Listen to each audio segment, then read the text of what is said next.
রাজনৈতিক অঙ্গনে নতুন করেই চাঞ্চল্য। সাবেক প্রধানমন্ত্রী ও আওয়ামী লীগ সভাপতি শেখ হাসিনার নামে একটি ব্যাংক লকারের সন্ধান পাওয়া গেছে। জাতীয় রাজস্ব বোর্ডের সেন্ট্রাল ইন্টেলিজেন্স সেল এই চাঞ্চল্যকর খবরটি নিশ্চিত করেছে। বুধবার সকালে এনবিআর এর একটি দল পূবালী ব্যাংকের মতিঝিল কর্পোরেট শাখায় গিয়ে লকারটি জব্দ করে। এনবিআর এর সেন্ট্রাল ইন্টেলিজেন্স সেলের মহাপরিচালক আহসান হাবিব জানান, সেনা কল্যাণ ভবনে অবস্থিত পূবালী ব্যাংকের ওই শাখায় শেখ হাসিনার নামে থাকা লকারটির নম্বর 128। লকারটির দুটি চাবির একটি শেখ হাসিনার কাছেই রয়েছে। গোয়েন্দা তথ্যের ভিত্তিতে এই লকারটি জব্দ করা হয়েছে।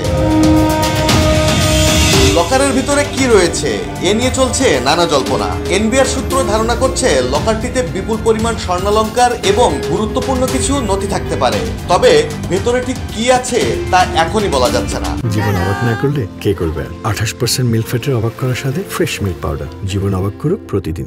আইনি প্রক্রিয়া অনুসরণ করে খুব শিগগিরই লকারটি খোলা হবে বলে জানিয়েছেন এনবিআর এর কর্মকর্তারা।